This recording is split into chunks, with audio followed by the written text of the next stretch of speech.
Whew. Yo, it took super long to get this damn recording set up because, man, I'm not even going to the details, but. Well, time to spitball an idea again. I forgot my train of thought because I was so preoccupied with driving around this godforsaken terrain that is New Jersey. But that's enough about that. What do I want to talk about? Oh yeah, the notion of dying alone. Like everyone's so afraid of, perishing alone and I guess fading away into oblivion without having an offspring or a loved one or even friends or even companion by their side. But it's especially, they're not talking about friends, it's always especially going to be loved ones, referring to a spouse and children. The response to someone who's a perpetual bachelor, who doesn't see the need in marriage or even relationships in general, this person, right, is always, the response to that is, when you're someone who doesn't want to have kids, is who's going to take care of you when you're old?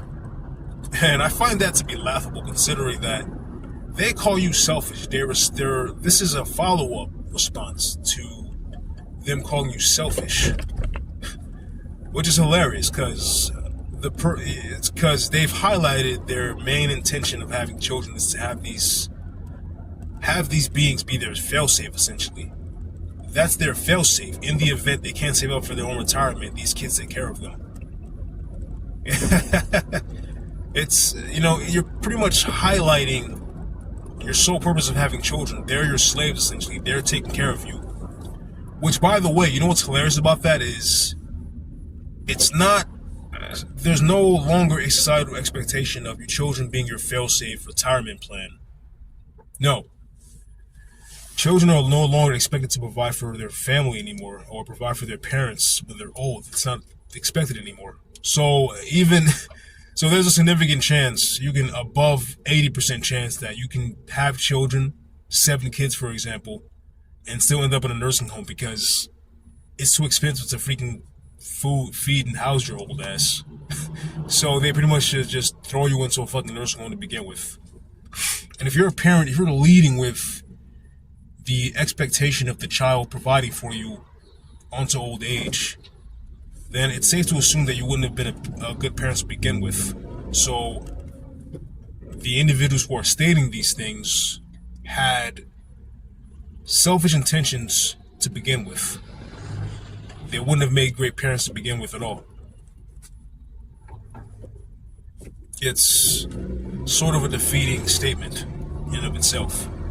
Now, I think everyone's afraid of dying alone or afraid of not having any children or a spouse because they want to preserve a certain legacy. But think about it. What legacy do great men normally have thrown down to children? Because you ever notice that whenever there's a great man, great children do not follow for some bizarre reason? I'm gonna take you on a journey real quick. So you have Will Smith. He's a cool guy. Aside from what he did with Jaden Smith, aside from that Chris Rock debacle, right? Him smacking the shit out of Chris Rock. But yeah, aside from that, he's a cool guy. He's a rapper, actor, fairly handsome, fairly attractive, in great shape when he's peaked for a role, right? And look at his son. What the fuck is that? The apple fell far from the tree. His son isn't as talented. His son is not that great of an actor. I love him. I love Jaden Smith and the Karate Kid. I loved him, right? However, he's no Will Smith. He's no Men in Black. He's no Fresh Prince of Bel-Air. If you catch my drift. Let's take Stan Lee. Stan the Man Lee, creator of Spider-Man and several other superheroes, right? What is his daughter doing?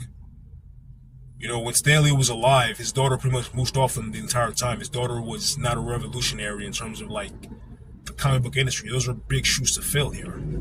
Those are massive shoes to fill.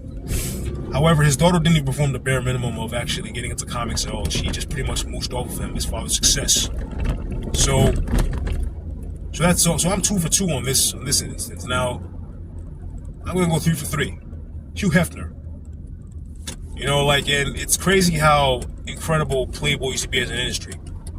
And you can say that their demise was led to, the digital era.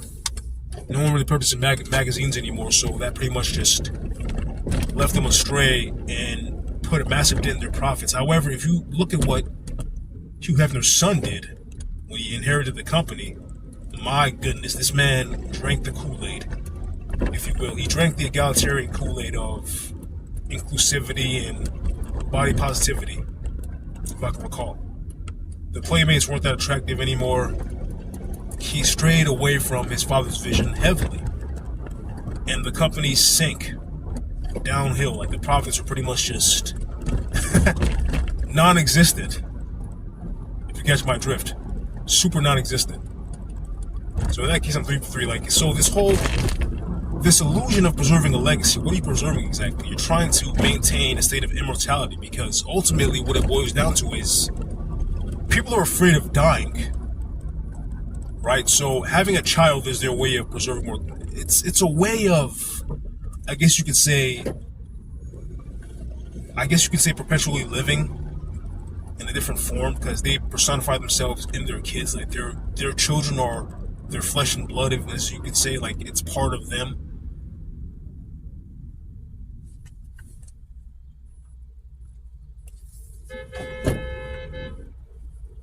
What are you hungry for, big dog?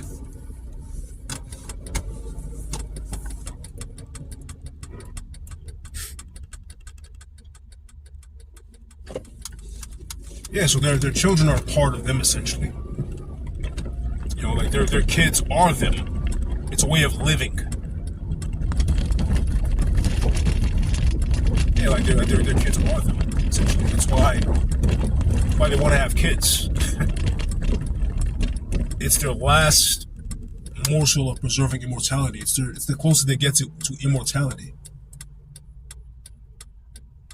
You know, having an offspring. But what's hilarious is, like, the mind, the ego is an illusion. It's not a real thing.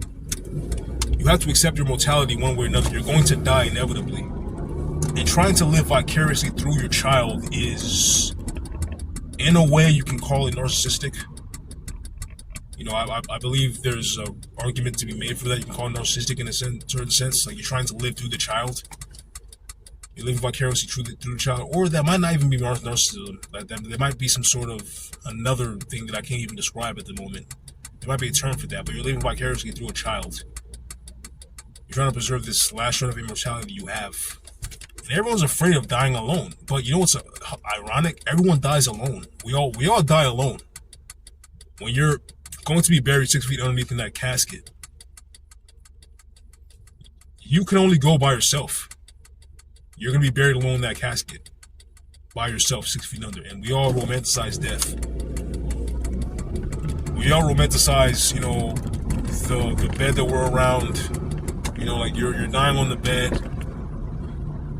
You're around your family, and it's like a big movie scene. That's what we all perceive it as. It's a big movie scene, right?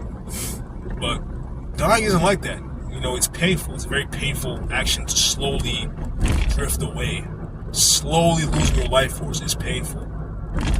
It's not, you know, it's not a pleasant sight to behold at all, by any stretch of the imagination. This romanticization of death is appalling, in my humble opinion. And that's the thing. Everyone's afraid of dying alone. Everyone's afraid of not getting married, or, you know, not having a spouse, or not having that. But you have to live for something else, something greater than that.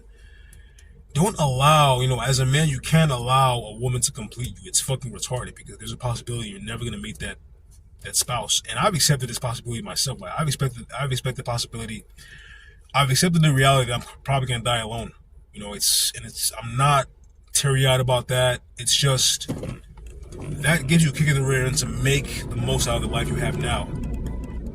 You know, you're chasing happiness through a standpoint of finding someone, which you might never find that person. The pursuit of relationships right now, or, you know, the pursuit of relationships, trying to find a suitable candidate that's going to meet your credentials. And at the same time, finding, you know, having them be attracted towards you, that's you can say a statistical improbability that can't even be quantified if I even spat it out right now. I don't have the book of numbers in front of me, but I guarantee you it's fucking low right now. The amount of women I'd be marriageable, which I don't plan to get married ever. It's just not happening for me. you know. But yeah, I've accepted this probability, and I've chosen to do something else with my life that's off the actual menu. It's like, you know, we shouldn't all be afraid of dying alone. It's retarded to me. You know, we all die alone inevitably. We all die alone in one casket unless you're just killed, unless your family, you are killed, right? You're morbidly killed. And a clusterfuck like this crazy massacre or whatever, and then they just dig a ditch and throw you in there. That's beside my point, whatever. But yeah, dying alone, having a fear of dying alone is extremely irrational because we all die alone. And yeah, this route was a bit retarded. Like, driving here was retarded as hell because you had a big truck blocking everything and this guy honked at me. I'm like, what the fuck is wrong with you? You're blocking everything. But yeah, pretty much it.